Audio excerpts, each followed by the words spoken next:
கிறிஸ்துவுக்குள் பிரியமான உங்கள் யாவருக்கும் இயேசு கிறிஸ்துவின் இனிதான நாமத்தினாலே என்னோட அன்பின் வாழ்த்துதலை நான் தெரிவித்துக் கொள்கிறேன். இந்த ஒரு புதிதான வேர்ட்லி வெனஸ்டேல உங்களை சந்திப்பதில் நான் மகிழ்ச்சி அடைகிறேன். கடந்த வாரத்தில் கர்த்தர் நம் நடுவில் வாசம் பண்ணுவார் என்பதாக அவர் நமக்கு கொடுத்த வாக்குத்தத்தத்தை நாம் சற்று தியானித்தோம். இன்றைக்கு அதே அதிகாரத்தில் ஆண்டவர் இன்னொரு வார்த்தையை பேசியிருக்கிறார். இன்னைக்கு இருக்கிற ஒரு ஜெனரேஷனுக்கு இது முக்கியமான தேவையான ஒரு காரியம் என்று நான் விசுவாசிக்கிறேன், நான் நம்புகிறேன். அந்த வசனம் சகரியா 2ஆம் அதிகாரம் 10வது வசனம். சீயோன் குமாரத்தியே, கெம்பீரித்து பாடு, இதோ நான் வந்து உன் நடுவில் வாசம் பண்ணுவேன் என்று கர்த்தர் சொல்லுகிறார். ஆண்டவர் சீயோன் குமாரத்தியை பார்த்து சொல்றாரு, தன்னுடைய ஜனமாகி இஸ்ரவேலை பார்த்து சொல்லுகிறார், கெம்பீரித்து பாடு, நான் உன் நடுவில், இதோ நான் வந்து உன் நடுவில் வாசம் பண்ணுவேன். அல்லேலூயா. ஆண்டவர் நம் நடுவில் வந்து வாசம் பண்ணுவார். கடந்த வாரத்தில் கூட நம்ம பார்த்தோம். அவர் நம் நடுவில் வந்து வாசம் பண்ண ஆயத்தமா இருக்கிறார். ஆனா நாம அவர் வந்து வாசம் பண்ணுகிறபடினாலே நாம கெம்பீரித்து பாடணுமா? கெம்பீரித்து பாடணும். ஒரு சிங்கம் எப்படி கம்பீரமா காட்டுக்குள்ள இருக்கிறதோ, ஒரு யுத்த வீரன் எப்படி கம்பீரமா இருக்கிறானோ, ஒரு ஜெயம் கொண்ட ஒரு ராஜா எப்படி கம்பீரமாக அவன் அரசாட்சி செய்கிறானோ, அதே போல சிங்க குட்டிகளாகி இருக்கிற நாமும் கம்பீர சத்தம் இட வேண்டும் என்று ஆண்டவர் விரும்புகிறார். இஸ்ரவேல் ஜனங்கள் தங்களுடைய பாவங்களினாலே, தங்களுடைய கீழ்ப்படியாமைகளினாலே, அந்நிய தேவர்களுக்கு ஆராதனை செய்தபடினாலே அவர்கள் அடிமைகளாக கொண்டு போகப்பட்டார்கள். தேசம் 2ஆக உடைந்தது. பலவிதமான ராஜாக்களால் அவர்கள் அடிமைகளாக இருந்தார்கள். ஆனால் ஆண்டவர் அவர்களை மீண்டும் கொண்டு வருகிற ஒரு சூழலுக்கு அவர் தம்முடைய ஜனத்தை கொண்டு வரும் பொழுது அவர் தம்முடைய ஜனத்தை பார்த்து சொல்லுகிறார், சகரியாவில் சொல்லுகிறார், நீ கெம்பீரித்து பாடு சீயோன் குமாரத்தியே, because I am going to come and stay in your midst. நான் உன் நடுவில் வந்து வாசம் பண்ண போகிறேன். நீங்க அத்தாட்சிக்கு இன்னொரு வசனத்தை நம்ம பார்ப்போம்னா, செப்பனியா 3ஆவது அதிகாரம் 17வது வசனத்தை வாசிப்பீங்கன்னா, உன் தேவனாகிய கர்த்தர் உன் நடுவில் இருக்கிறார், அவர் வல்லமை உள்ளவர், அவர் ரட்சிப்பார், அவர் உன் பேரில் சந்தோஷமாய் மகிழ்ந்து தம்முடைய அன்பின் நிமித்தம் அமர்ந்திருப்பார், அவர் உன் பேரில் கம்பீரமாய் களி கூறுவார். இந்த வசனத்தை பாருங்க, எண்டு லைனை பாருங்க. அவர் உன் பேரில் கம்பீரமாய் களி கூறுவாரா? அவர் உன் நடுவில் இருக்கிறார். உன் தேவனாகிய கர்த்தர் உன் நடுவில் இருக்கிறார், அவர் உன் பேரில் கம்பீரமாய் களி கூறுவார். அங்க நம்ம பார்க்கிறோம், அவர் உன் நடுவில் வந்து வாசம் பண்ணுவேன்னு உனக்கு ப்ராமிஸ் பண்றாரு. ஆகவே சீயோன் குமாரத்தை நீ கம்பீரித்து பாடு. த ரீசன் வை நம்ம கம்பீரித்து பாட வேண்டும் என்றால், அவர் நம்மை குறித்து கம்பீரமாய் களி கூறுகிறாரா? How beautiful இல்ல? அவர் நம் நடுவில் வாசம் பண்ணி நம் நிமித்தமாக அவர் உன் பேரில் சந்தோஷமாய் மகிழ்ந்து தம்முடைய அன்பு நிமித்தம் அமர்ந்திருப்பார், அவர் உன் பேரில் கம்பீரமாய் களி கூறுவார்.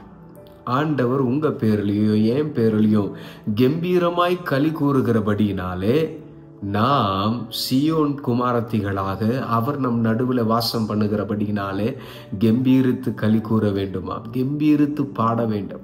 இன்னைக்கு நம்முடைய பாடல்கள் எல்லாம் ரொம்ப மெலன்கொலியா மாறிடுச்சு, ரொம்ப சோகப்பாட்டா மாறிடுச்சு. இன்னைக்கு நிறைய நம்ம வீட்டில் உட்காந்து, ஆண்டவரே எனக்கு இது இல்லையே, அது இல்லையே, இப்படி ஆயிடுச்சே, அப்படி ஆயிடுச்சேன்னு சொல்லி நிறைய சோக பாடல்கள், நம்முடைய இருதயத்தில் இருக்கிற சோகங்கள், எதிர்பார்க்கிற பாடல்கள் நம்முடைய இருதயத்திற்கு ரொம்ப ஏற்றவைகளாக மாறிவிடுகிறது. நான் சொல்லுகிறேன், இன்னைக்கு நீங்க என்ன பாட்டு வேணா கேளுங்க, ஆவிக்குரிய பாடல்களை கேளுங்க, ஆவிக்குரிய பாடல்களை மட்டும் கேளுங்க. அதுல எப்படிப்பட்ட பாடல்களை வேணா நீங்க கேளுங்க. It is your choice, it is your freedom. But நான் சொல்றேன், பாடல்கள் உங்களை அடிமையாக்கி விடக்கூடாது. இன்னைக்கு உலக பிரகாரமாக உலக ஞானத்தை கொண்டு இன்னைக்கு நிறைய பேர் பாட்டு எழுதுறபடினாலே பிசாசு அதை ஒரு டூலா பயன்படுத்த ஆரம்பிச்சிடறா. உங்களை சில சோகத்திலேயே உட்கார வச்சிடறா. anything that comes out of this world and this worldly knowledge, நான் சொல்றேன், the devil has 100% occupation over it. பிசாசுக்கு அது மேலே 100% உரிமை உண்டு. ஏன்னா அவன் இந்த உலகத்திற்கு அதிபதியாக இருக்கிறான். ஆனால் நான் சொல்லுகிறேன், ஆவியில நீங்கள் சில காரியங்களை ஹேண்டில் பண்ண ஆரம்பிப்பீங்கன்னா, ஆவியிலிருந்து ஒரு பாடல்கள் எழும்பி அது உங்களுக்கு ஊழியம் பண்ணுதுன்னா, நான் சொல்லுகிறேன், அது மேலே பிசாசு கை வைக்க முடியாது. அந்த பாடலுக்குள்ள ஒரு அபிஷேகம் இருக்கிறபடினாலே அந்த பாடல்கள் உங்கள் வாழ்க்கையை மாற்றும். அந்த பாடல்கள் உங்கள் சோகத்தை மாற்றும். உங்கள் சோகத்திலே உங்களை பிரவேசிக்க வச்சு, இந்த சோகம் விட்டு அடுத்த சோகம், இந்த சேட்னஸ் விட்டு அடுத்த சேட்னஸ், இந்த சேட்னஸ்க்கு ஒரு பாட்டு, அந்த அடுத்த சேட்னஸ்க்கு இன்னொரு பாட்டு, அதுக்கு ஏற்றது போல இன்னைக்கு ஏராளமான வரிகள் வருது. அந்த வரிகள் உங்களுக்கு சோகத்துக்கு மேலே சோகம், அதுக்கு கன்சோல் ஆகிற மாதிரி இருக்குதே தவிர, ஒரு ஆண்டவர் ஆறுதல் கொடுக்குற மாதிரி இருக்குதே தவிர விடுதலை கிடைக்கிறது இல்லை. ஆறுதலை விடுதலை நினைச்சிட்டோம்னா நீங்க கம்பீரித்து பாட முடியாது. அந்த நிமிஷத்துக்கு ஏதுவான ஒரு மாத்திரை போட்ட உடனே எப்படி ஒரு ரிலீஃப் கிடைக்குதோ அந்த மாதிரி பாட்டு மாத்திரையா மாறிடுது. நான் சொல்லுகிறேன், அது உங்களுக்கு தெய்வீக விடுதலையை கொடுக்க வேண்டும் என்றால் நீங்க தெய்வீக அப்ரோச்சில் எல்லாத்தையும் நீங்க அனுபவிக்கணும். அது விடுதலையை கொடுக்கும். If something is coming out of God, ஆவியானவர் ஒரு காரியத்தை கொடுப்பாருன்னா அது உங்களுக்கு விடுதலையை கொடுக்கும். கம்ப்ளீட் விடுதலையை கொடுக்கும். ஆவியானவர் எங்க உண்டோ அங்க விடுதலை உண்டு. அந்த சோகத்திலிருந்து நீங்க கண்டிப்பா விடுதலை ஆயிருவீங்க. அந்த ஒரு பாட்டு வந்தோடனே எனக்கு ஆறுதலா இருக்குது, ஆனா சோகம் போல. இந்த பாட்டு கேட்டால் நிறைய பேர் சில டைம் எனக்கு வாய்ஸ் நோட் ஒரு மெசேஜ் ஆர் கமெண்ட்ஸ் அனுப்பும் போது இந்த பாட்டை கேட்கும் போது எனக்கு ரொம்ப ஆறுதலாக இருக்குது பிரதர், ஆறுதலாக இருக்குது பிரதர். ஆறுதல் ஓகே, பட் ஆனால் விடுதலைக்காக தான் நான் ஜெபம் பண்ணி நாங்கள் பாடல்களை எழுதுகிறோம். உங்களுடைய விடுதலைக்காக தான் நாங்கள் ஆவியானோட சமூகத்தில் காத்திருந்த ஆண்டவரே ஒரு விடுதலை உடைய ஜனங்களுக்கு கொடுங்க அப்படின்னு பிரயாசத்தோடு கூட காத்திருந்து சமூகத்தில் வெயிட் பண்ணி பல நாட்கள் அந்த பாட்டை அப்படியே ஜபத்தில் வச்சு ஆவியானவர் இன்னும் அந்த பாட்டில் என்னென்ன மெருகேற்றணும்னு விரும்புகிறாரோ, ஆவியானவர் இன்னும் அதில் என்ன ஒரு டிரான்ஸ்ஃபர்மேஷனை உருவாக்கணும்னு நினைக்கிறாரோட சமூகத்தில் வச்சு அதுக்கப்புறமா பாடல்களை வெளியிடுகிறோம்.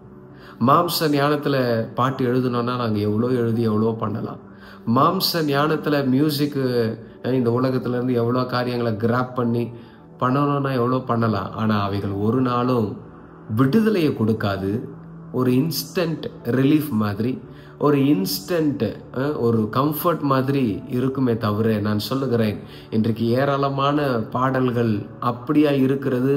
அதுக்கு அடிமையாய் கொண்டிருக்கிற எத்தனையோ இந்த ப்ரெசன்ட் ஜெனரேஷன் ஆர் புதியவர்களும் சரி பழையவர்களும் சரி அந்த மாதிரி ஒரு ரிலீஃப்காக தேடி ஓடுறதை நம்ம பார்க்கிறோம். நோ, ஆவிக்குரிய பாடல்கள் உங்களுக்கு விடுதலையை கொடுக்கும். ஆவிக்குரிய பாடல்கள் உங்கள் வாழ்க்கையை ஜெயத்தை கொடுக்கும்.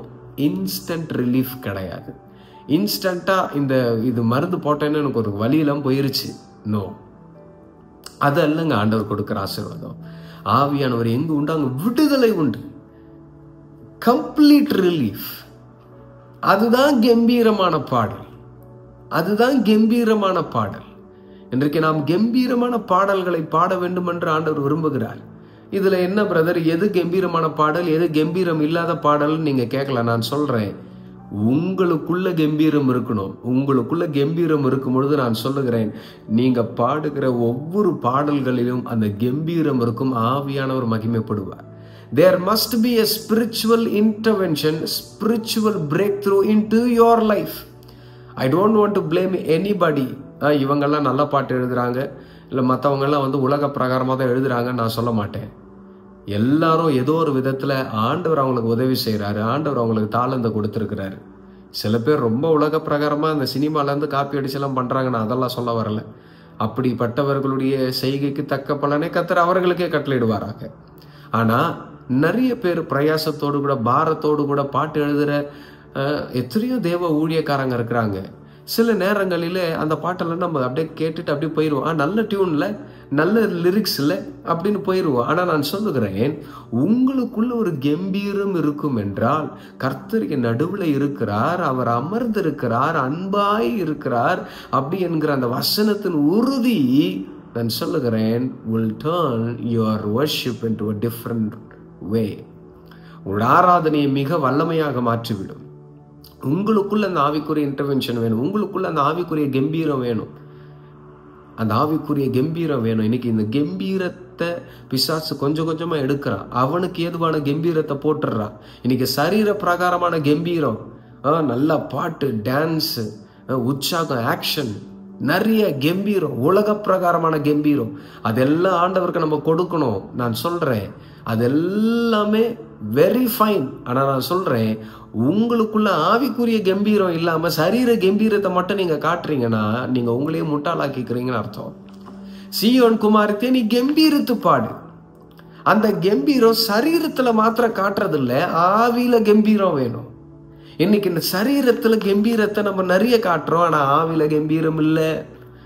ஆவியில நாம அகப்பட்டு அடிமையா இருந்து உலகத்திற்கும் மாம்சத்துக்கும் உலக இச்சைகளுக்கும் இந்த இதயத்தை விட்டு கொடுத்துட்டு சர்ச்சுக்குள்ள வந்தோன்னுமே நான் கம்பீரமா ஆராதிக்கிறேன்னு நல்ல தைய தக்கான்னு குதிச்சு என்னென்னமோ இன்னைக்கு இருக்கிற இந்த ப்ரெசன்ட் டே நியூ ஏஜ் வர்ஷிப் இது எல்லாத்துலேயும் போயிட்டு நம்ம மாட்டிக்கிறோம். ஆனால் ஆவியில் கம்பீரம் இல்லை.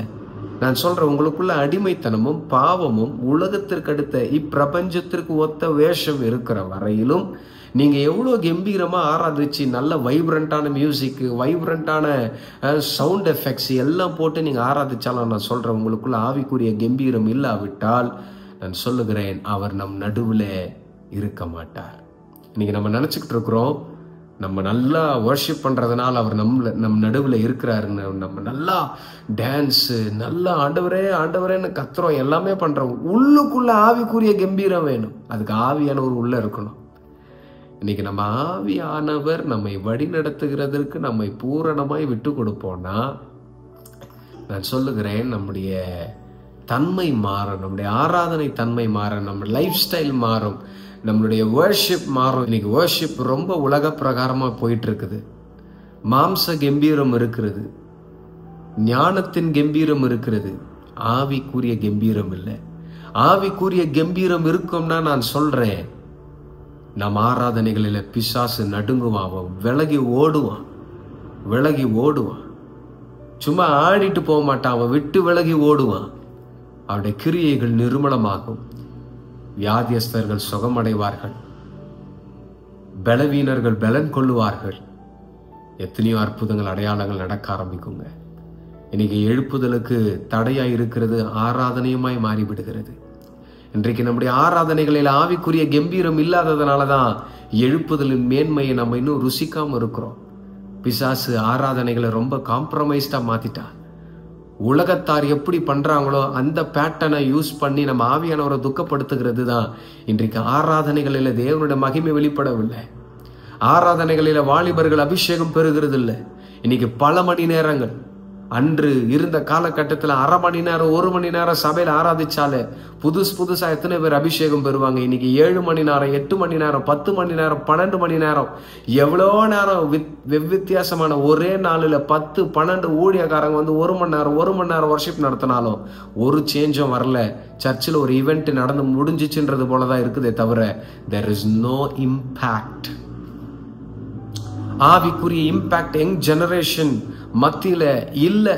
அந்த நிமிஷத்துக்கு ஐயோ இந்த அண்ணா வந்தார், சூப்பரா வர்ஷிப் நடத்தினார், சூப்பரா அந்த அண்ணன் பேடு வாசிச்சாரு, கீபோர்டு வாசிச்சாங்க, என்ன மாதிரி இருந்துச்சு தெரியுமா சர்வீஸ், என்ன மாதிரி இருந்துச்சு தெரியுமா வர்ஷிப் அப்படின்னு சொல்றாங்களே தவிர இறுதியத்துல நான் ஆவியானவரோடு கூட நெருங்கி இருக்கிறேன்.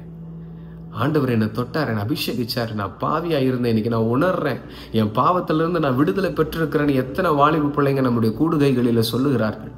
தேவஜனமே, கம்பீரித்து பாடு சீயோன் குமாரத்தியே. அவர் உன் நடுவில் வாசம் பண்ண விரும்புகிறார். அவர் நம்மை குறித்து கம்பீரித்து களி கூறுகிறாருங்க. அவர் இஸ்ரவேலை குறித்து கம்பீரித்து களி கூறுகிறார். Because Israel he loves you. வாலிப தம்பி தங்கச்சி, இன்னைக்கு மாம்சத்துல நீ கம்பீரத்தை காட்டிக்கிட்டு ஆவியில கம்பீரமே இல்லாம எல்லாரையும் ஏமாத்திக்கிட்டு நீ ரொம்ப ஆவிக்குரிய பையனை போலவோ ஆவிக்குரிய பெண்ணை போலவோ நீ சபையில வேஷம் போடலாம். ஆனா ஆண்டவருக்கு முன்னாடி வேஷம் போட முடியாது. உலக ஆசைகளையும் இச்சைகளையும் உன் உலக பழக்க வழக்கங்களையும் உன் ஃப்ரெண்ட்ஸ் ஜோனையும் நீ வெறுக்காம, உலகத்தை வெறுக்காம, சினிமா மற்ற காரியங்களை நீ வெறுக்காம, சோசியல் மீடியாவை வெறுக்காம, நீ சபையில போயிட்டு நீ என்னதான் ஆராதிச்சு நம்ம நேசிக்கிற ஆண்டவர்னு சொன்னாலும் is not a fool to accept what you are saying. உலகம் எனக்கு வேணும், அதை நான் வெறுக்கவே மாட்டேன், ஆனா ஆண்டவர் எனக்கு வேணும். அவர் உலகத்திற்கு he is contrary to the world. The Spirit of God is contrary to the world. மாம்சம் ஆவிக்கு விரோதமாக போர் செய்கிறது. இந்த மாம்சத்துல செய்ய வேண்டிய காரியத்தெல்லாம் நான் செஞ்சுக்கிட்டு ஆவியில நான் ஆராதிக்கிறேன்னு நீ சொல்லுவேன்னா, God is not a fool to accept your worship. நம்முடைய ஆராதனையில ஆவியானவர் மகிமைப்படணும்னா நான் தீமையை வெறுக்க வேண்டும், உலகத்தை வெறுக்க வேண்டும், உலகத்தை புறம்பாக வைக்க வேண்டும். அதுதான் கம்பீரம், ஆவிக்குரிய கம்பீரம் அதுதான். இன்னைக்கு மாய்மாலமான கம்பீரங்களை நாம் சபைகளுக்குள்ள பிரயோகித்துக் கொண்டிருக்கிறோம். மாய்மாலமான கம்பீரங்களை சபைகளுக்குள்ள கொண்டு வந்திருக்கிறோம். ஆடியோல கம்பீரம் இருக்கு, லைட்டிங்ஸ்ல கம்பீரம் இருக்கு, எல்லாம் அக்வஸ்டிக்ல கம்பீரம் இருக்குது, இன்ஃப்ராஸ்ட்ரக்சர்ல கம்பீரம் இருக்கு. ஆனா ஆவியில கம்பீரம் இருக்கா சபையே? ஆவியில கம்பீரம் இல்லாமல் அவர் நம் நடுவுல வாசம் பண்ண மாட்டார். ஏன் நம் நடுவுல வாசம் பண்ண விரும்புகிறார் தெரியுமா? அவர் நம்மை குறித்து கம்பீரித்து களி கூர்ந்து கொண்டிருக்கிறார். Because you are my children. நீ என்னுடைய பிள்ளைகள், நீங்கள் என்னுடைய பிள்ளைகள் என்று நம்மை குறித்து கம்பீரித்து கொண்டிருக்கிறார். நம்மை நேசிக்கிறார். ஆகவே இந்த நாளில் இந்த வார்த்தையை கொண்டு உங்களோடு கூட பேசி கொண்டிருக்கிறார். என்னை நேசிக்கிறதான அன்பின் சகோதர சகோதரிகள், கர்த்தர் உங்களை நேசிக்கிறார். அவர் உங்களை குறித்து கம்பீரமாய் களி கூறுகிறார். நீங்க கம்பீர சத்தமோடு கூட ஆராதிக்கணும்னு ஆண்டவர் விரும்புகிறார். மாம்ச கம்பீரம் அல்ல, ஞானத்தின் கம்பீரம் அல்ல, இந்த உலகத்துல இருக்கிற டெக்னாலஜியோட கம்பீரம் அல்ல, ஆவியின் கம்பீரம். ஆவியின் கம்பீரத்தோடு கூட சின்ன ஓலை கொட்டாக்குள்ள நீங்க இருங்க. நான் சொல்றேன், உங்களை கொண்டு ஆண்டவர் தேசத்தை கலக்குவார்.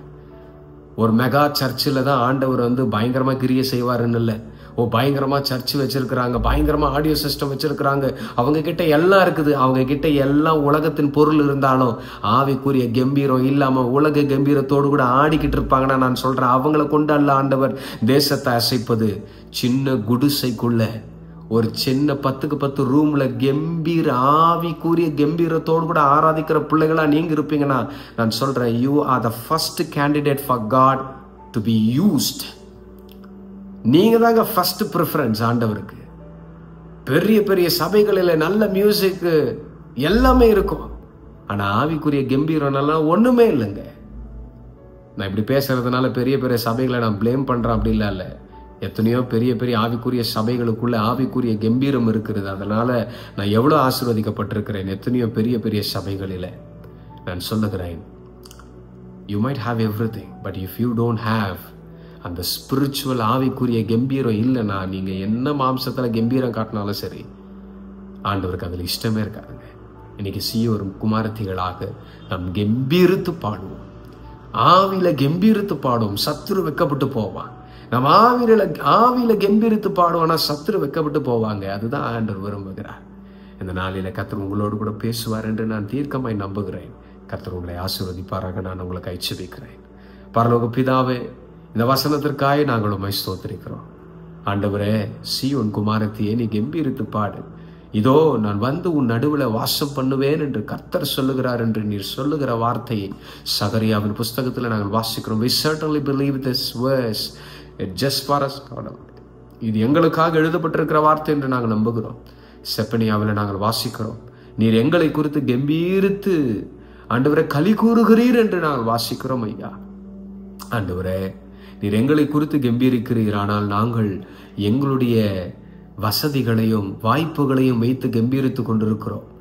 ஆண்டவர், நீர் எங்கள் பக்கத்தில் இருப்பதை மறந்து எங்களை சுற்றி இருக்கிற எல்லா உலகம் மோகங்களையும் வைத்து உம்மை ஆராதித்து விட வேண்டும், உம்மை மகிமைப்படுத்தி விட வேண்டும் என்று நாங்கள் மாய்மாலத்தின் பட்சமாக ஓடிக்கொண்டிருக்கிறோம். தேவனாகிய கர்த்தர், ஆவில கம்பீரமுடையவர்களாய் ஆராதிக்கிறவர்கள் அவர்கள் உலகத்தை வெறுக்கிறவர்களாக இருப்பார்கள். உலக சிநேகம் தேவனுக்கு விரோதமான பகை அல்லவா? அந்த பகையாகிய ஆண்டவரே, இந்த காரியங்களை நாங்கள் வெறுத்து ஆண்டவரே ஆவிலே நாங்கள் ஆராதித்து மகிழ்ந்து களி கூர்ந்து தேசத்தின் எழுப்புதலுக்கு நாங்களும் காரணமாய் தீர்வதற்கு இந்த நாட்களில கர்த்தர் எங்களுக்கு அனுக்கிரகம் செய்வீராக. உடைய தயபெருத்த கரம் எங்களை தாங்கட்டும், எங்களை வழி நடத்தட்டும், எங்களை ஆளுகை செய்யட்டும். இன்னைக்கு இருக்கிற யங் ஜெனரேஷன் அப்பா ஆண்டவரே, அவர்கள் ஆண்டவரே இந்த நாட்களில உலகத்தின் பட்சமாய் ஓடி உலகத்தினுடைய பேட்டர்ன் உம்மை ஆராதித்து உம்மை துக்கப்படுத்தாதபடிக்கு அவர்கள் மாத்திரமல்ல ஐயா, இன்றைக்கு எத்தனையோ மூத்தவர்கள் கூட இன்னைக்கு இந்த உலகத்தின் பட்சமாக ஓடிக்கொண்டிருக்கிற சூழல் தேசத்துல காணப்படுகிறது. என் தேவனாகிய கர்த்தர் அப்பா, நாங்கள் ஆவிக்குரிய கம்பீரமுடையவர்களாக உம்மை ஆராதித்து உம்முடைய நாமத்தை மகிமைப்படுத்த கர்த்தர் எங்களுக்கு வேண்டிய கிருபையும் பலனையும் கொடுத்து எங்களை ஆசீர்வதிங்க. கிருபை சூழட்டும். இதை காண்கிற யாவரையும் ஆசீர்வதிங்க. உடைய சத்தியத்தின் பாதையில நாங்கள் நடந்து உங்க நாமத்தை மேம்படுத்த உதவி செய்யுங்க. கிருபை சூழட்டும். துதிகன மகிமைகளும் மக்கள் எடுக்கிறோம் ரட்சகரும் மீட்பரும் ஆகிய ஐயன் இயேசுவின் மூலம் ஜெபம் கேளும் ஜீவனுள்ள நல்ல பிதாவே, ஆமென், ஆமென். கர்த்தர் இந்த வார்த்தைகளை கொண்டு உங்களை ஆசீர்வதித்திருப்பார் என்று நான் தீர்க்கமாய் நம்புகிறேன். Meet you on next Worldly Wednesday. Until then, stay tuned. God bless you.